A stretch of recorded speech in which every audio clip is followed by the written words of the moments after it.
This episode is brought to you by The Manor, a premier addiction treatment facility in the hills of Wisconsin's Kettle Moraine Forest. Their program offers a tailored approach to those struggling with addiction in a secluded setting with no more than 11 men and women. With highly personalized treatment focused on trauma, Dr. Chantal Thomas and her expert team offer an authentic experience, creating the kind of deep emotional change that's crucial for long-term recovery.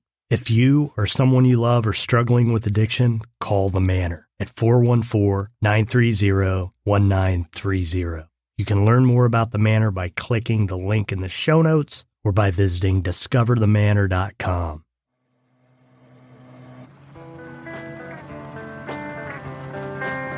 Thank you for listening to The Path to Authenticity. My name's Tom Gentry. I think of this show as the opposite of small talk. You'll hear real conversations with real people who know who they are. We talk about what makes them who they are, how they became who they are, and how we might become truer expressions of who we are.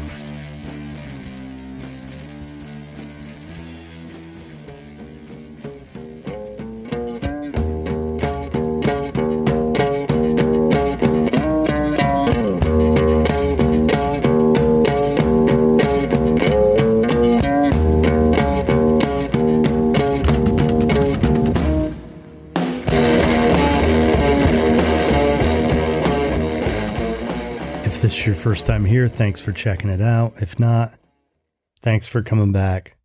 I'm Tom Gentry, and this is The Path to Authenticity. Episode 155 for December 21st, 2021. 2021. Just a few weeks ago, I was thinking to myself, has this been a good year?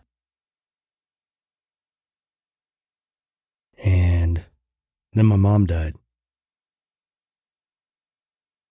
I went to her funeral and then I got COVID-19.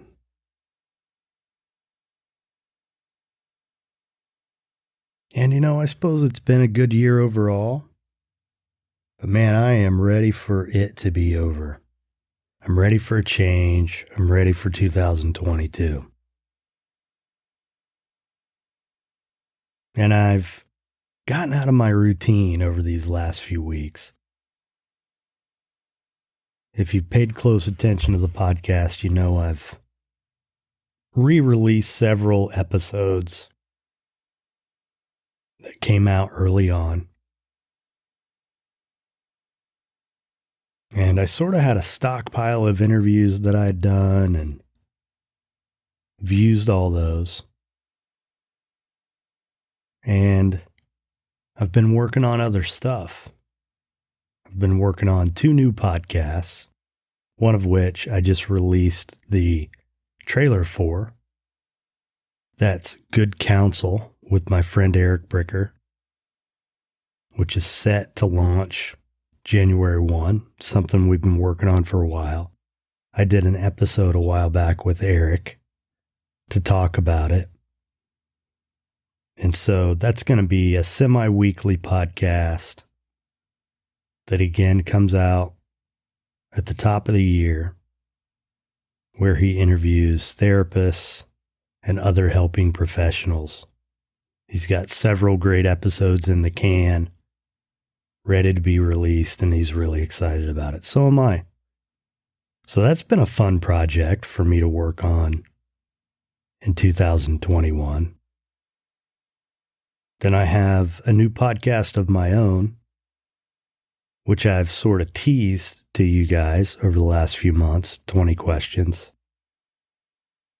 My plan is to have the first episode of that show ready for the beginning of the year, and to launch a season of episodes, probably a season of 20 episodes. So I have some work to do with that.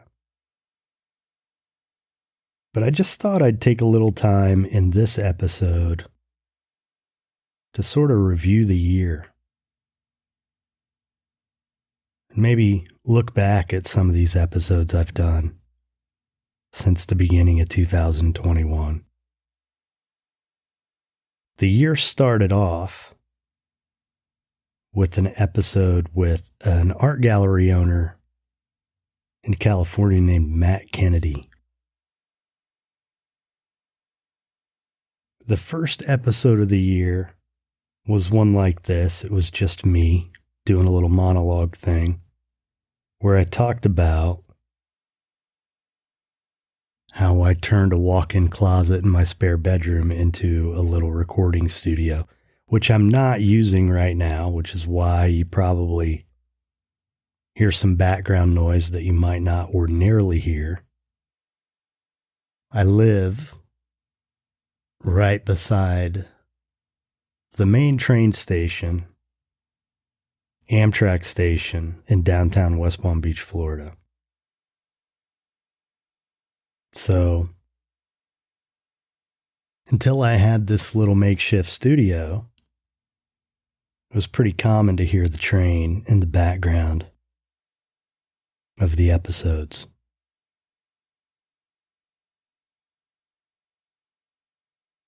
So that was the January 1 episode that I released, episode 102. And then very shortly after that, on the 5th of January, I released an episode with a feminist philosopher named Heather Stewart, which was a lot of fun. And we talked a lot about politics and ended up revisiting that and doing a follow-up episode a couple weeks later, sort of in response to January 6th.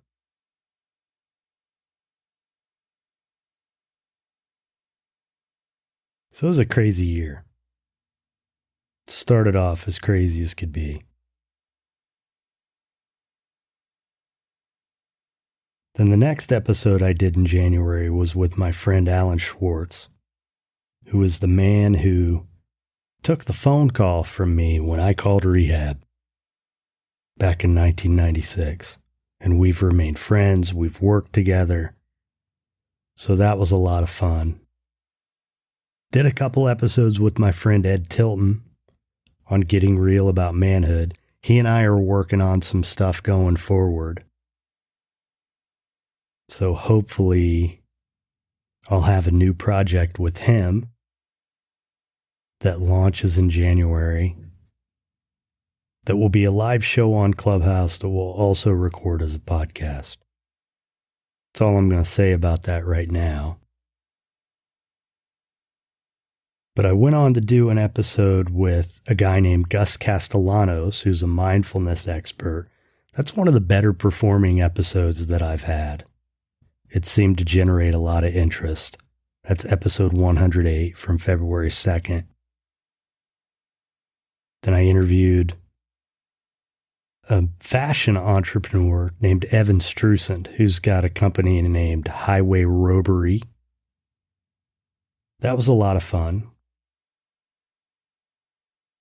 Interviewed a psychiatrist named Dr. Todd Camersell, who's with The Manor, one of the sponsors of the show.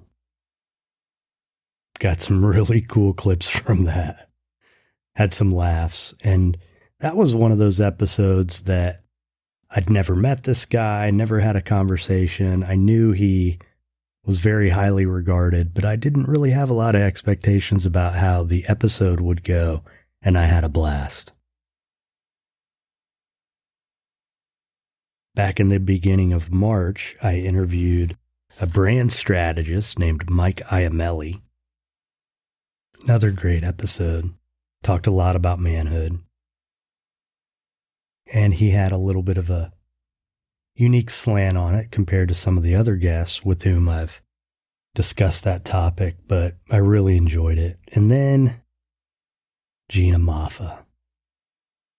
Did 2 episodes with her in March. And she's become a dear friend. Therapist in Manhattan, specializing in grief. Just got a book deal. She's incredible. And Gina was one of a handful of guests who I sort of followed onto Clubhouse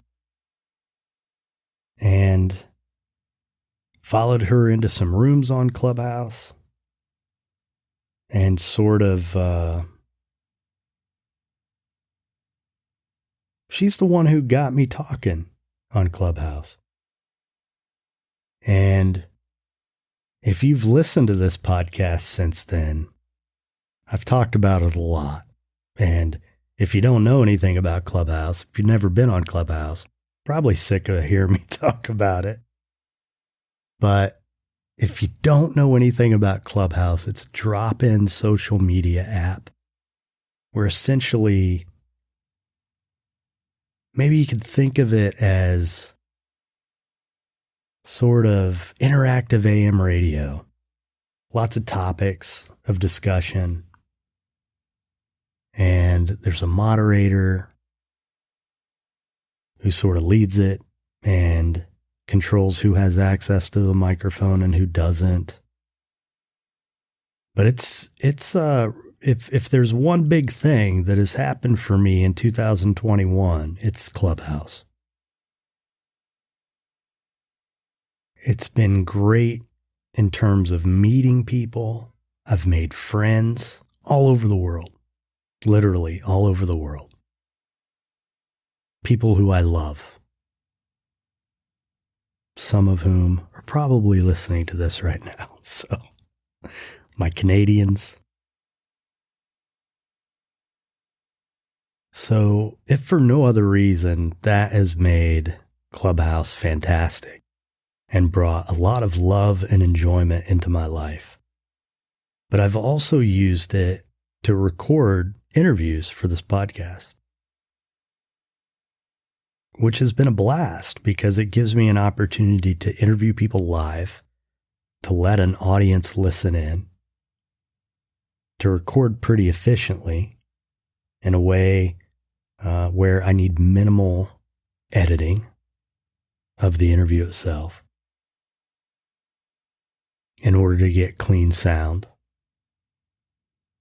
And it's an opportunity for me to use the content more than once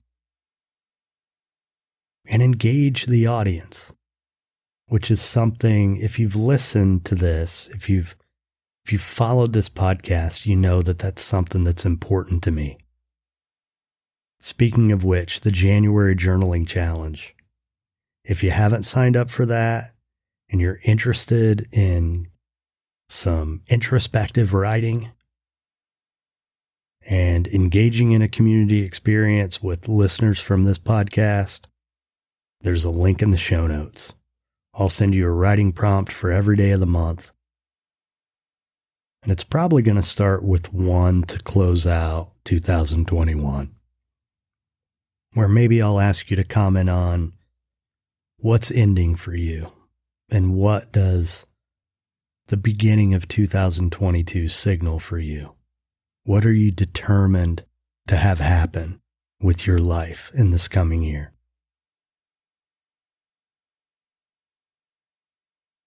So that's been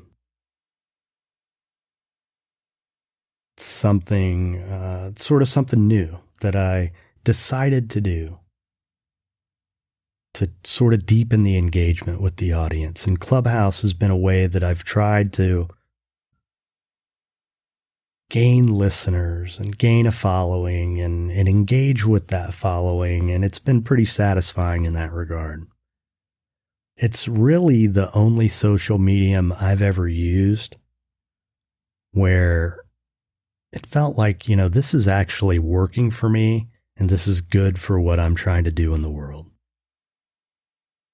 Another thing that's been great about it for me is that there's something about talking on Clubhouse and hearing myself talk and just sort of observing the subject matter that I'm talking about. It's helping me gather my thoughts. It's helping me hone a message. And specifically, It's helping me hone a message for my writing, which, again, if you know me and you know this podcast and how it came about, why it came about, initially I launched this podcast to build an audience for my writing. And what has happened is that I found that I really enjoy just doing this, what I'm doing right now, talking to you and talking to people. It's been a blast. And so I've sort of reevaluated, where does my writing fit into all this? What part of the picture is it versus the podcast itself? What do I want to do next?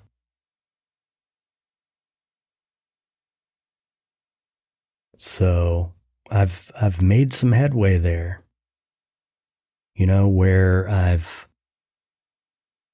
had several ideas and concepts for books over the last few years, sort of trying to figure out how all the ideas fit together and what I want to do with them this year, largely as a result of my engagement on Clubhouse and the conversations I've had on Clubhouse.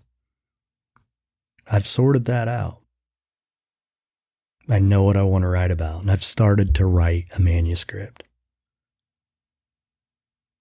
Was making some pretty strong progress with that in November.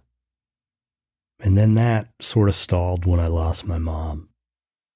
I've continued to write some, but not the way I was.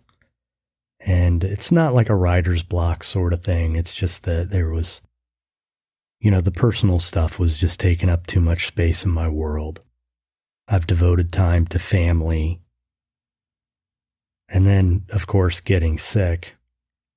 I haven't felt like doing a whole lot. This actually feels like a lot right now. But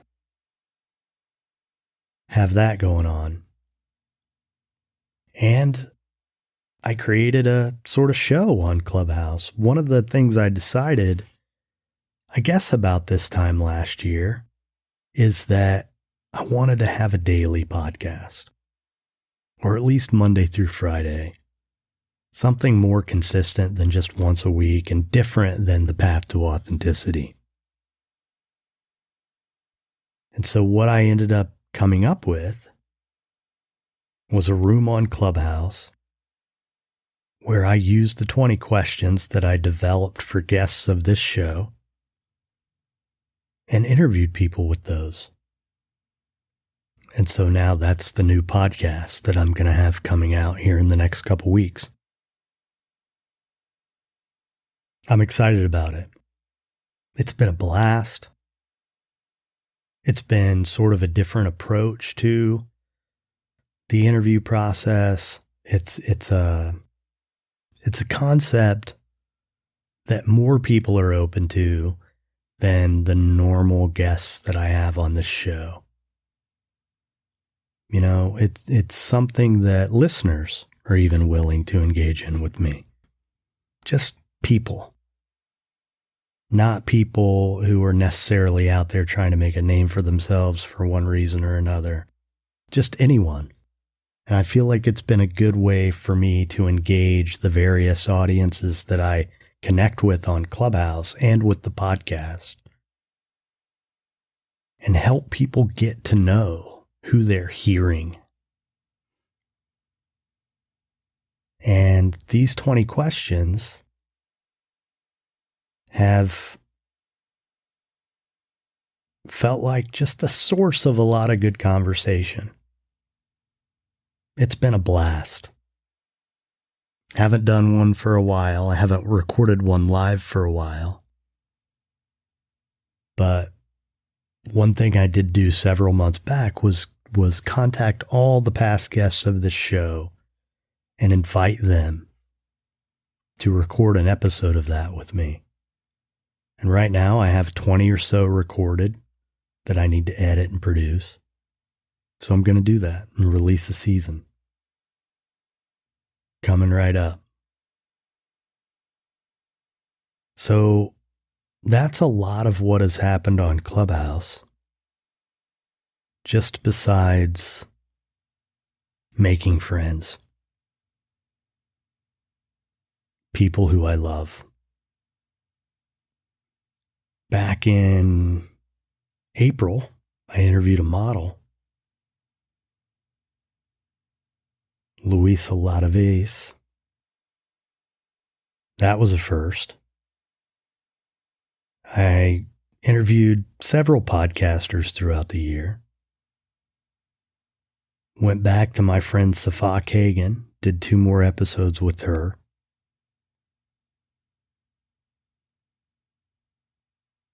Interviewed a life design coach named Jessie Carroll, who approaches life coaching from a design standpoint, which is her area of expertise. A hypnotherapist named Jennifer Schluter, who lives in South Africa. The wonderful relationship strategist Dimple Thakrar, who just released a book of her own, along with Mark Sefton, who did as well on the very same day. The intuitive coach Sasha Lipskaya, who's also become a friend. Beautiful person. Interviewed Lee McCormick, who has become a friend. Very interesting, fascinating guy. Interviewed a former client of mine who I helped get help for his son. So he was sort of an anonymous guest, but we talked about the process of getting him treatment, getting treatment for his son, the process that we worked through together to help his family address the addiction issue it suffered. That kid's been sober almost 2 years now. He's not a kid, he's a man. He's turned into a good man.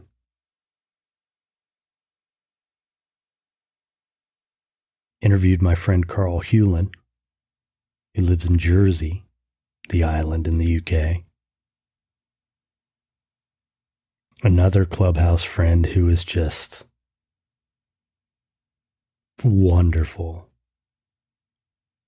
Amani Sharif, who there aren't enough superlatives to describe everything about her. She's beautiful, she's smart, she's powerful, she's everything. That was a great episode that came out back on September 14th. I told my story of recovery in episode 140, which came out on September 7th, which was the 25th anniversary of my sobriety date. That's something I kind of always knew that I'd do at one point. Wasn't sure when, and that seemed like the right time. Another incredible episode that I felt so privileged to do was with Sri Preetaji, the author and philosopher. That's called Living in a Beautiful State, episode 145 from October 12th. Interviewed a couple therapists from Boca Raton, Wendy Weaver, Ariel Kanitz. Interviewed the sexual embodiment coach, Yulia Rose. And then more recently was one of my favorites probably of all with David Sauvage. And later with his friend, Avi, the two of whom do weekly rooms on Clubhouse. So, it's been a great year of episodes. It's been a great year. It's been a painful year too. It's been a year for me to reckon with some deep issues that I've really had a difficult time addressing in life. And this is the year when I've really begun to tend my deepest wounds. It's been painful. It's been a painful year, especially losing my mom.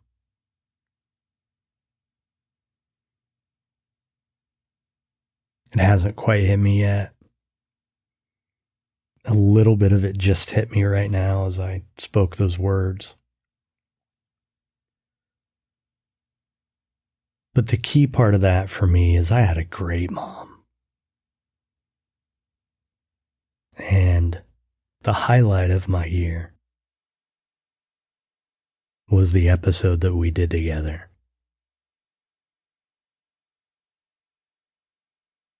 I'm so glad I didn't wait. And I'm so grateful I took the time to ask her all the questions that I did.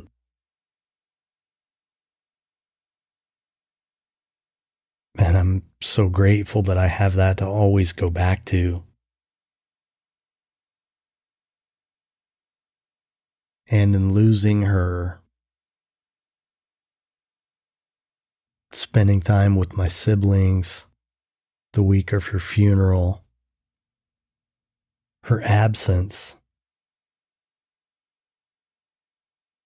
I feel opened me up to connecting with my siblings in a different way.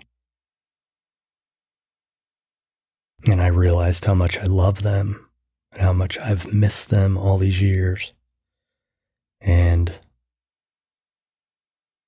at this point, in the middle of December of 2021, after having lived in South Florida for 25 years, I'm really thinking I'm going to move back in the next few months. Because it felt good to be surrounded by family and to be surrounded by love and to be who I am now rather than who I was then the last time I lived there. A lot has changed, but it was good. It was good. I was reminded of how much love I have in my life and began to question, why do I want to be separate from this? And I've had legitimate reasons to be apart from them, but those reasons are running out. And it's beginning to make a lot more sense to me to be there rather than here. And if you know me, you know I've said that this where I live now has never really felt like home. I've been here because my son's here. And, but he's not always going to be here either.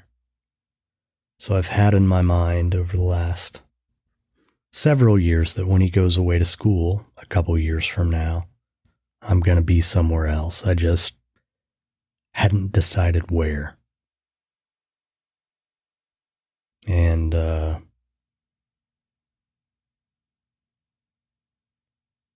as much as I might have not wanted to admit it over the years, Indiana has always been home.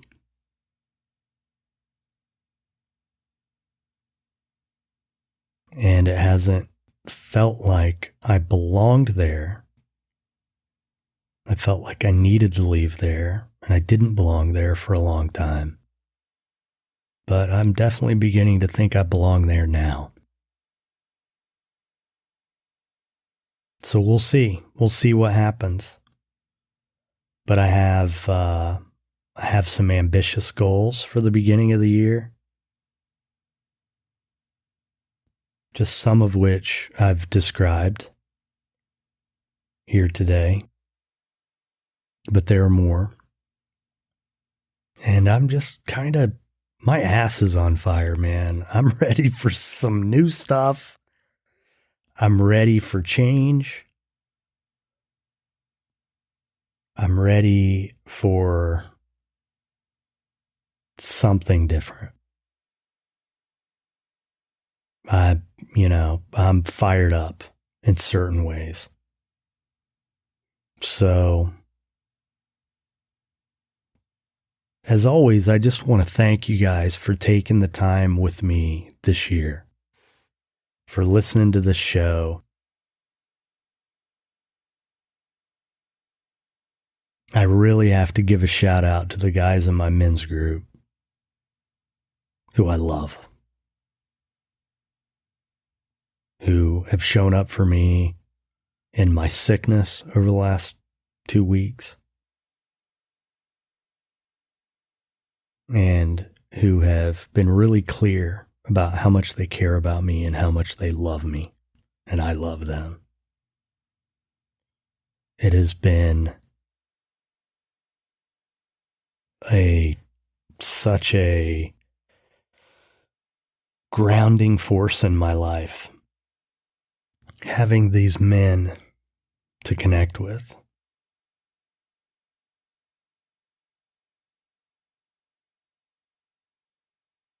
And support. And they've supported me, and they've reminded me at times that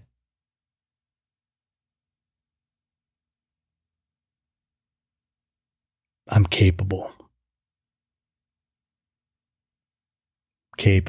of big things. And, a couple of them have just really gone out of their way over the last few weeks to convey to me how much they believe in me and how much they see in me, which maybe I haven't seen in myself. So, if any of you guys are listening, I love you and thank you. You mean a lot to me. And I don't know what I'd do without you. So, I hope you join this January journaling challenge with us. I think it'll be fun. I think it'll be a good way to start the year. And it's something I've done to motivate myself to connect in a different way and on a deeper level with people who listen to the show. So I hope you'll afford me that opportunity to connect with you. And I wish you blessings for 2022. I wish you peace for whatever it is that may have pained you in 2021, whatever heartache you may have experienced. I wish you comfort in that. And above all, I just thank you for being there, for listening, for investing your time in this show and in me, and for giving me a sense of purpose. So,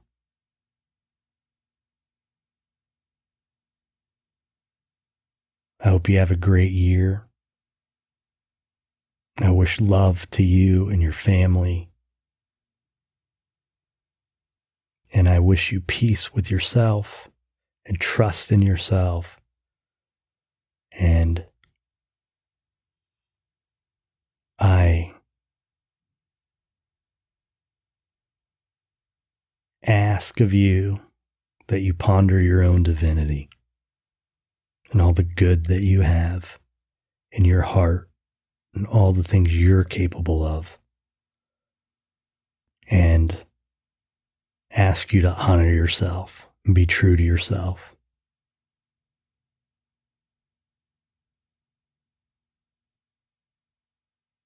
Thanks again. It's going to be a good year. Be nice. That's our story. I hope you enjoyed the punk rock opera. We have one last piece of music for you. It goes like this.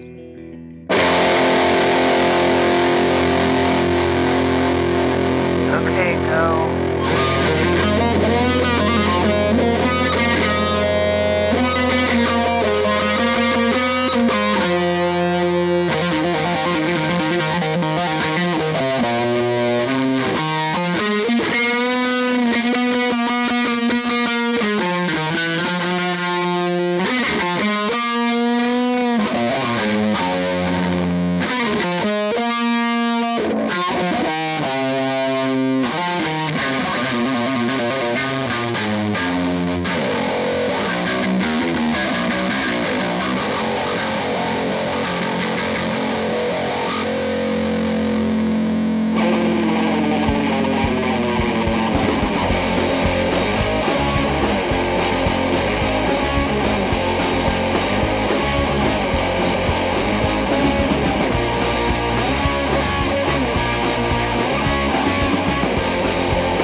You cannot make us, we are the Jedi Man!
Generation, self-made bands, we cut our teeth with bloody hands. The rage has instilled in us, can feed a crowd, give them a rush.